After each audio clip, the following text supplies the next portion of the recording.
सत्संग में आने के बाद जो ज्ञान प्राप्त किया, उस ज्ञान से अपने अंतरतम के प्रकाश का साक्षात्कार किया। स्वयं को जानना ही ज्ञान है। एक व्यक्ति संसार में आने के बाद दुनियादारी के चीज़ों में लगा रहता है। वह संसार की हर चीज़ों को जानता है, लेकिन स्वयं को ही नहीं जान पाता।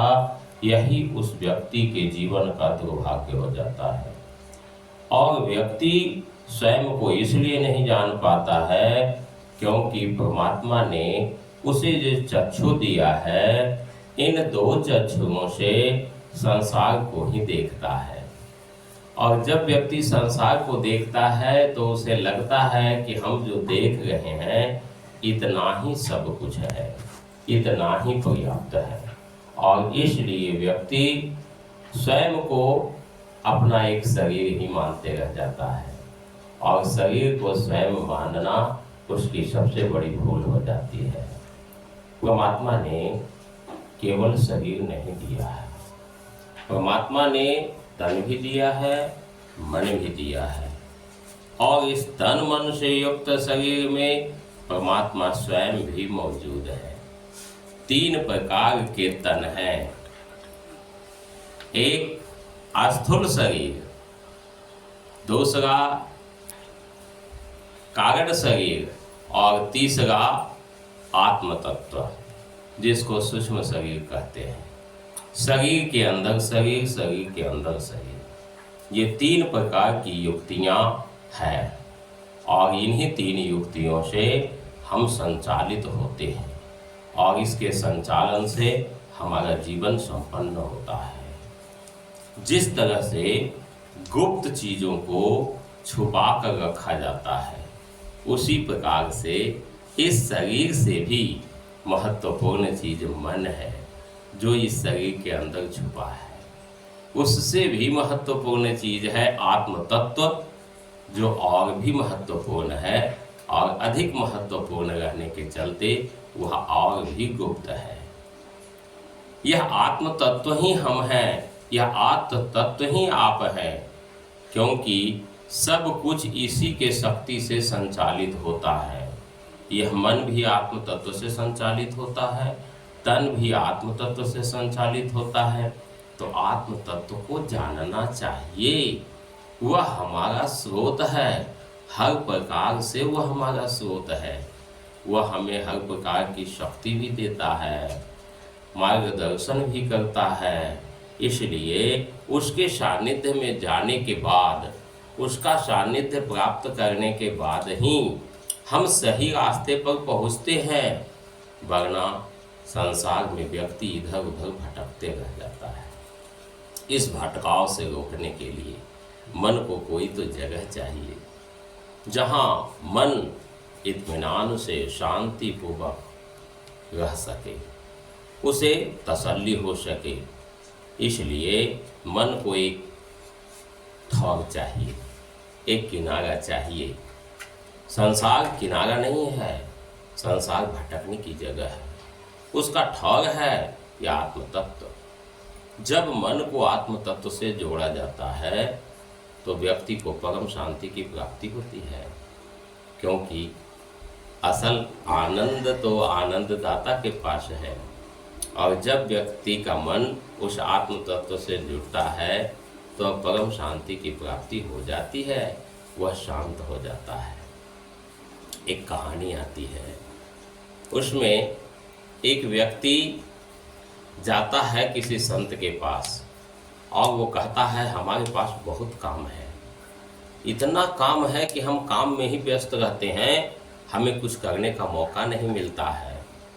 हमें कुछ ऐसा दीजिए, कोई ऐसा सहारा दीजिए जो हमारे काम को कर सके, मुझे समय मिल सके। कहता है संत ने उसे एक राक्षस दिया और कहा यह तुम्हारा काम बहुत जल्दी कर देगा, जल्दी निपटा देगा। जब उस राक्षस को ले गया तो उस काम को फटाफट कर दिया, वह जो कहे तुरंत कर दे। लेकिन संत जी ने एक बात कहा था, इसे काम नहीं मिलेगा तो ये तुमको खा जाएगा, इसको काम हमेशा मिलना चाहिए। तो वह व्यक्ति काम देता था और काम तुरंत कर देता था, और तुरंत करके पहुंच जाता था हमें काम दो। अब यह व्यक्ति इस बात से परेशान हो गया कि इसको हम इतना काम दे तो कहाँ से दें, हम काम नहीं देते हैं तो हम ही को खाने के लिए दौड़ता है। तो फिर भागे भागे उस संत जी के पास पहुंचा और उन्होंने कहा क्या करें, आप तो बहुत अच्छा गाछ देते, तो काम तो बड़ा जल्दी कर देता है, लेकिन फिर भी हमको चैन से नहीं रहने देता है, क्योंकि इतना जल्दी कर देता है कि हम उतना जल्दी सोच भी नहीं पाते हैं, और तुरंत फिर काम मांगने पहुंच जाता है, हम काम कहाँ से देंगे। तो महात्मा जी ने कहा कि एक उपाय है, घर के आंगन में एक बांस गड़ दो, और जब काम नहीं रहे तो उसको कहो इस पर चढ़ते रहो उतरते रहो। जो फसल है, समझ गए हैं, काम हो तो काम कहो, नहीं काम है तो उसको कहो कि इस पर चढ़ते रहो और उतरते रहो। वह वही किया, तब उसको सुख और शांति मिली। यह एक प्रतीकात्मक कथा है। हमारा मन ही वह राक्षस है जो कोई चीज को बहुत जल्दी जल्दी सोच के फिर सोचता है अब क्या करें, जब कोई काम नहीं रहता है तो अपने ही नुकसान की चीज सोचते रहता है, तो व्यक्ति का नुकसान करता है, उल्टा पुल्टा सोचते रहता है। तो उसको हमेशा काम चाहिए। इसलिए मैंने हमेशा कहा कि जीवन को दो भाग में बांट दीजिए, सांसारिक काम, और काम नहीं है तो भगवान के नाम में लगाए रखिए कि तुम नाम जप करते रहो, बस वो लगा रहेगा, ऊपर नीचे करते रहेगा। ऊपर नीचे मतलब समझ गए होंगे, एक साधक व्यक्ति कि जब वह सुमरन करता है तो यह मन का ऊपर जाता है नीचे आता है। तो इस काम में मन को हमेशा लगाए रहे, परमात्मा के ध्यान में उसको लगा दीजिए, तभी सही से सुख और शांति आपको प्राप्त होगा। तो उसके लिए इसको जरूरत है। आप कहते हैं कि हम क्या करें, जब काम नहीं रहता है तो व्यक्ति इधर उधर की बातें करता है, जहां तहां बैठता है, उस चीज से उसको मिलता क्या है, कुछ नहीं मिलता है। आप जहां तहां की जो कहानियां कहते हैं वो आपके मन पर और गलत असर डालता है। सामाजिक चीजों से मन प्रभावित होते रहता है और गलत प्रभावित होता है। उसके गलत प्रभाव से बचाने के लिए उसको परमात्मा के ध्यान में लगा दीजिए, और जब वो परमात्मा का ध्यान करते रहेगा तो मन शुद्ध भी होते रहेगा। तो मन को शुद्ध करने का बड़ा अच्छा उपाय है कि काम, और काम नहीं तो परमात्मा का नाम, परमात्मा के ध्यान, उसमें आप उसको लगाइए, भक्ति में लगाइए या काम में लगाइए। तो व्यक्ति के मन को हमेशा काम चाहिए। आदमी कहता है हम कुछ नहीं कर रहे हैं, जब वह कुछ नहीं कर रहा है तो भी उसका मन कुछ कर ही रहा है, तो मन को भी काम चाहिए ना। तो उसको भक्ति भी एक काम है जहां मन को लगाए रखिए।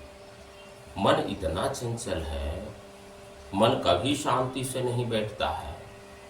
मन जो अभी कहता है उस बात पर मन स्थिर भी नहीं रहता है। मन तुरंत अपना विचारधारा भी बदलते रहता है। तो मन को स्थिर करना जरूरी है। मन जब स्थिर होगा तभी हम सुख और शांति की कल्पना कर सकेंगे। मन ही दुख का कारण है।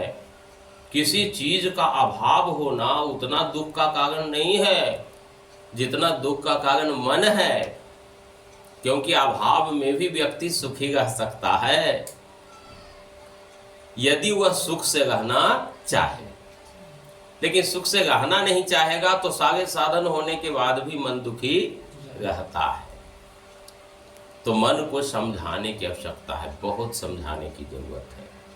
एक प्रकार से मन को नादान बच्चा समझ लीजिए कि उसको हमेशा गाइड करते रहना पड़ता है, ये नहीं करो ये करो।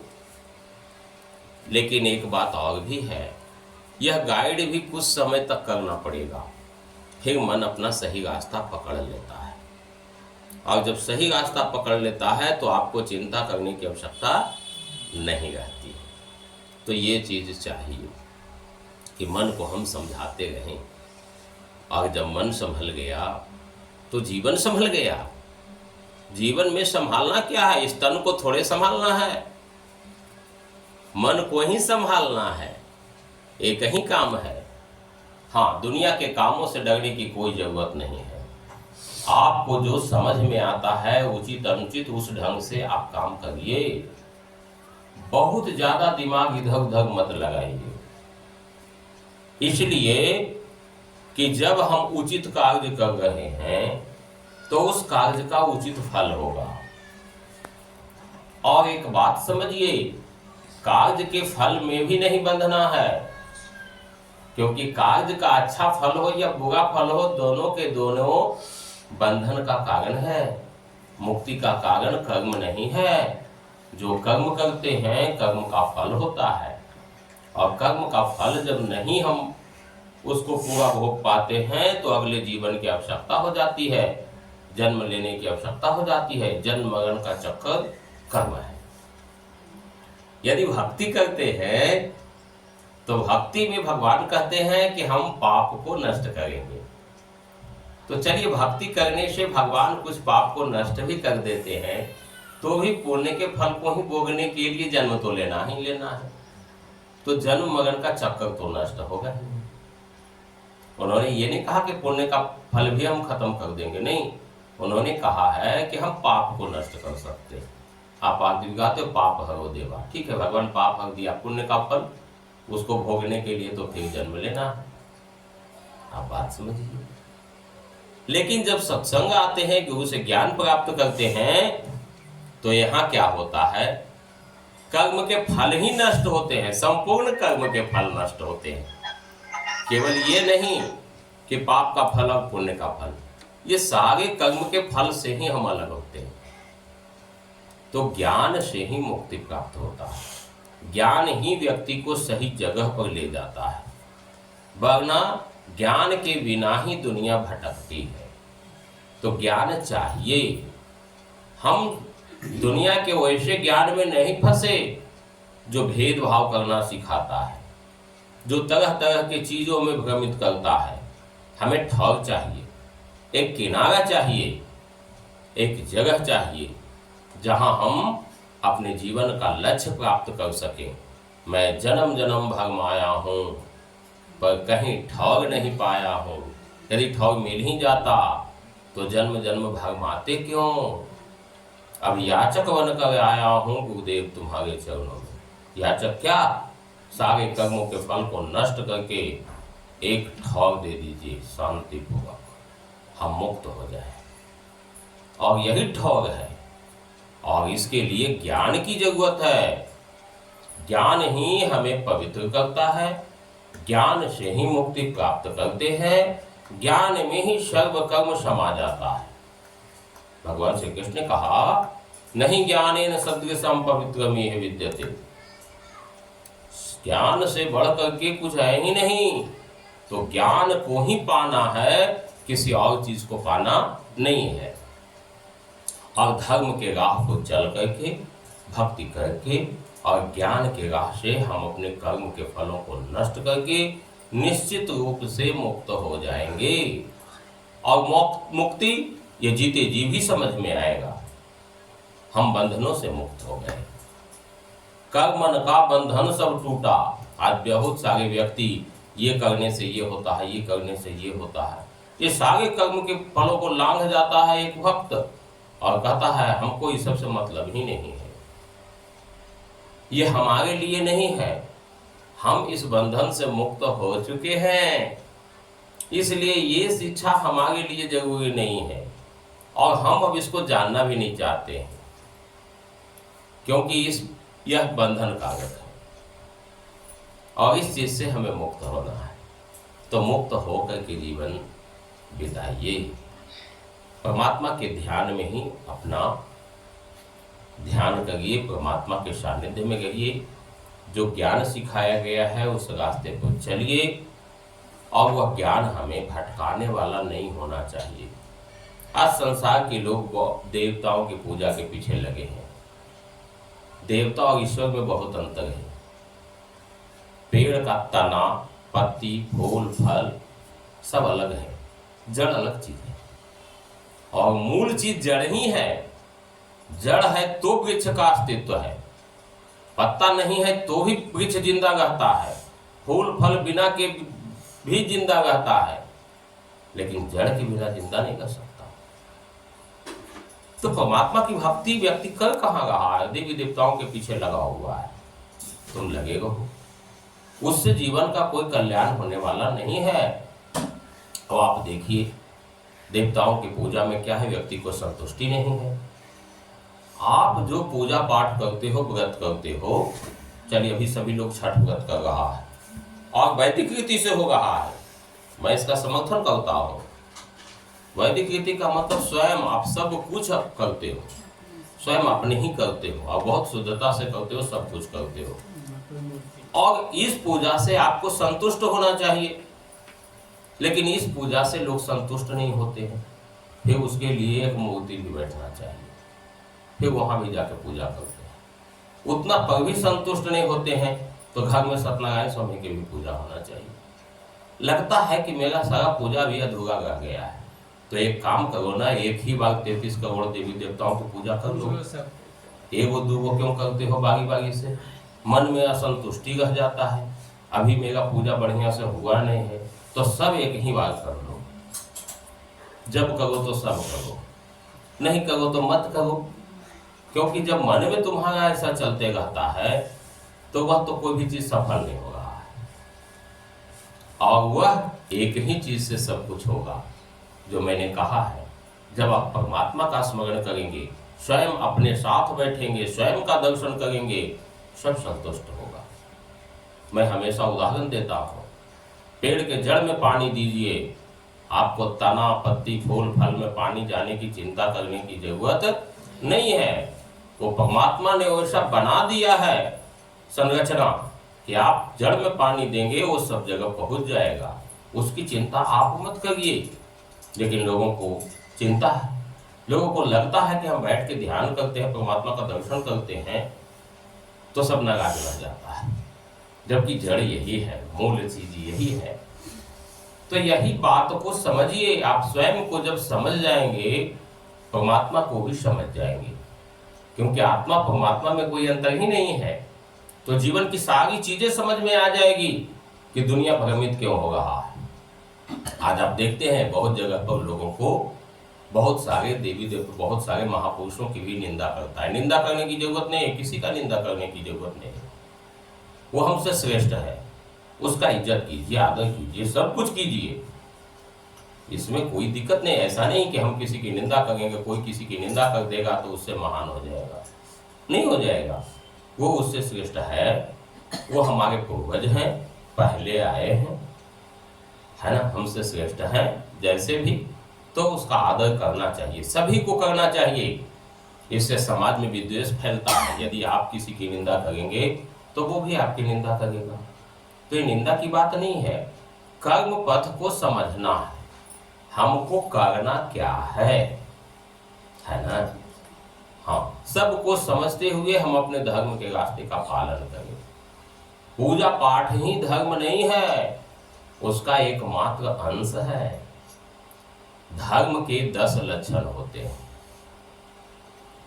और 10 लक्षण में जरा समझिए क्या क्या होता है। तो प्रत्येक चीज को देखिए, उसमें धर्म पूजा पाठ कहीं लिखा हुआ ही नहीं है धर्म के 10 लक्षणों में।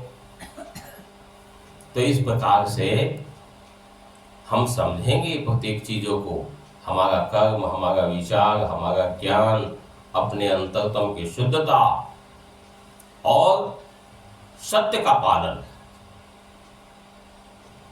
हो गया ना। सत्य का पालन, जो सही है उसका हम समर्थन करें, पालन करें। पालन नहीं होता तो समर्थन जरूर करें, सत्य के साथ खड़ा रहें, ये जरूरी है।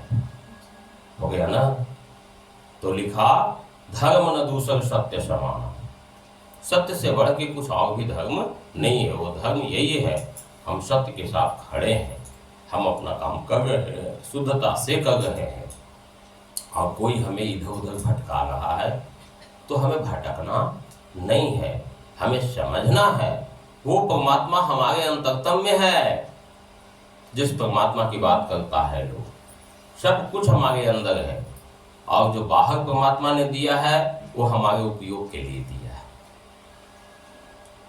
उपयोग के लिए दिया है कि इन साधनों का उपयोग करो, अपना जीवन जियो। हमें भगवान ने जो कुछ दिया उसका सदुपयोग करना है। शक्ति संवर्धन करो, उसका सदुपयोग करो। शक्ति गलत चीज नहीं है, आप शक्तिशाली बनो, हम चाहते हैं प्रत्येक व्यक्ति शक्तिशाली बने हर तरह से। उसका दुरुपयोग नहीं, उसका सही सही काम में आप लगाइए, और धर्म के काम में हमेशा खड़ा रहिए। धर्म का मतलब इन नामों से नहीं है, धर्म का मतलब है हमें अपने कर्मों से, है ना, कर्तव्य से, सत्य से। धर्म का मतलब ये है। आज लोग जो धर्म की लड़ाई लड़ रहा है ये बेमतलब की बात है, इसलिए कि इन लोगों को धर्म समझ ही नहीं आता है। ये नामकरण कर लिया, कोई हिंदू हो गया, कोई मुसलमान हो गया, कोई ईसाई हो गया, ये क्या है? तो समझो देवताओं का भी धर्म अलग होगा, भगवान का भी धर्म अलग होगा। जब ऐसे ही बांटना है तो सबको बांट लीजिए, सूरज का अलग, पृथ्वी का अलग, सबका अलग अलग। तो समझो तो धर्म तो एक ही है, ईश्वर एक है, धर्म भी एक है। उस एकात्म को समझना है।